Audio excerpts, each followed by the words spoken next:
Star క్యాంపెయినర్లుగా ఎన్నుకున్నారు కదా, మాకు కులపిచ్చి ఉంది కదా, ఆ కులపిచ్చితోటి ఆ రెడ్డికి సంబంధించిన తోక ఎవడుంటే ఆడి పార్టీలు పెడితే ఆ జెండాలు కప్పుకుని మన ఇష్టం వచ్చినట్లు వాళ్ళతో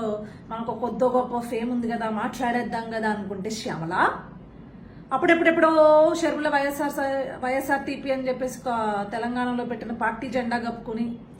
నా సపోర్ట్ వైఎస్ఆర్టీపీకి చెప్పావన్నట్లు ఇప్పుడు అక్కడ పార్టీ ఎత్తేగానే వచ్చేసి ఇక్కడ గబగబా పరిగెత్తుకుంటూ వచ్చేసి నాకు అదే కులపిచ్చుంది కాబట్టి, నా మొగుడు అదే కులం కాబట్టి, నా మొగుడు ఎన్ని చీటింగ్లు చేసినా వీడు కాపాడుతున్నాడు కాబట్టి, లేకపోతే నాకు డబ్బు దండిగా ఇస్తున్నాడు కాబట్టి, నేను ఎన్ని నీచమైన పనులు చేసినా నన్ను కాపాడుకుంటూ వస్తున్నారు కాబట్టి మా ఇష్టానుసారం మాట్లాడేస్తాం, ఆంధ్ర ప్రజలకి ఇష్టమైన కథలు చెప్పేస్తాము అంటే మేము నిజాలు మాట్లాడాల్సి వస్తుంది శ్యామల. ఏందో స్టూడియోలో కూర్చుని ఇద్దరు అమ్మలు అక్కడ కౌరులు చెప్పుకుని కథలు చెప్పుకుంటున్నారు. ఏమమ్మా నువ్వు కథలు చెప్పాలేమో ఆంధ్ర గురించి మాట్లాడాలంటే, ఎందుకంటే నువ్వు ఇక్కడ లేవు కదా గత 5 ఏళ్లగా. ఇక్కడ మనకేం పని ఉంది, మనకు హైదరాబాద్ ఉంది, షూటింగ్లు ఉన్నాయి, మేకప్లు ఉన్నాయి కదా. కానీ ఇక్కడ ఉన్నది మేము, భరించింది మేము, కోల్పోయింది మేము. నువ్వు కథ చెప్పావు కదా, నేను నిజం చెప్తాను. అసలు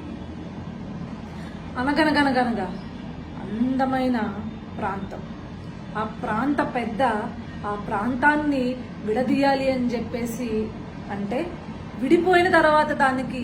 నాయకత్వం వహిస్తూ ఈ ప్రాంతాన్ని ఏ విధంగా అభివృద్ధి చేయాలా, ఏ విధంగా అభివృద్ధి చేస్తే ఇక్కడ ప్రాంత బిడ్డలకి న్యాయం చేయగలమా అని చెప్పి అక్కడ పీఠం ఆ ప్రాంత పెద్దకి ఇచ్చిన తర్వాత ఇతనైతేనే న్యాయం చేస్తాడని ఇచ్చిన తర్వాత అహర్నిశలు కష్టపడి, అంటే రోజుకు 18 గంటలు కష్టపడి కంపెనీలను తీసుకొచ్చి రాజధాని లేని ప్రాంతానికి రాజధానిని నిర్మించి ఇది ప్రాంత రాజధాని, ఇక్కడి నుంచి ఇక పరిపాలన అంతా సాగుతుంది అని చెప్పి మీకు ఏ కష్టాలు లేకుండా నేను చూసుకుంటాను, మనకి బడ్జెట్ తక్కువ ఉంది అయినా కూడా ఈ ప్రాంతాన్ని సెల్ఫ్ గ్రోన్ స్టేట్గా నేను చేస్తాను అని చెప్పేసి ముందుకొచ్చి ఎన్నో కంపెనీలన్నింటినీ తీసుకొచ్చి సంక్షేమం చేస్తూ రాష్ట్ర ప్రజలకి ఎటువంటి కష్టం లేకుండా చూసుకుంటే, నువ్వన్నావే గుంటనక్క అని కథలో, అలాంటి గుంటనక్కకి కన్నుగుట్టి అప్పుడెప్పుడో నా తండ్రిని చంపేశాడు అని చెప్పేసి కథలు చెప్తే అప్పుడు నమ్మకపోతే అరే రే అలా కాదు అని చెప్పేసి కరెక్ట్గా ఎలక్షన్కి ముందు నా కొంపలో వాళ్ళని చంపేస్తే సింపతి వస్తుంది అని చెప్పేసి సింపతి డ్రామాలు వేయించుకుని తనంతట తనే కోడికత్తులతో పొడిపించేసుకుని తర్వాత ఈ సింపతినంతా చూపించి నాకు ఒక్క ఛాన్స్ ఇవ్వండి అయ్యా అని చెప్పేసి తల్లిని చెల్లిని వాడుకుంటూ వాళ్ళ కొంగులు జాపి అడుక్కొనిచ్చి దాని తర్వాత ఆ పీఠం ఎక్కి చేసింది ఏమిటయ్యా ఫస్ట్ అంటే, రాగానే ఎక్కడ పెద్ద ఆయన చేసిన అభివృద్ధి రాష్ట్ర ప్రజలకు కనిపిస్తే నన్ను పాతాళానికి తొక్కేస్తారు అని చెప్పేసి పరిపాలనా సౌలభ్యం కోసం ప్రభుత్వం నిర్మించుకున్న ప్రజావేదికను కూల్చేసి అమరావతి అని పేరు చెప్తే ఆ పెద్ద ఆయన పేరు వస్తుంది అని చెప్పేసి అమరావతినే లేకుండా చేద్దామనే ఒక కుతంత్రంతో నేను కేవలం సంక్షేమం చేస్తున్నాను, అత్యంత సంక్షేమం చేస్తున్నాను అని అబద్ధపు బూటకాలు చెప్పి ఒక చేత్తో 10 రూపాయలు ఇస్తూ ఇంకొక చేత్తో 100 రూపాయలు దాక్కుని చెత్త పన్ను అని చెప్పేసి ఆ పన్ను అని చెప్పేసి ఈ పన్ను అని చెప్పేసి ప్రజల దగ్గర డబ్బుని రక్తం పీల్చినట్లు పీల్చేసి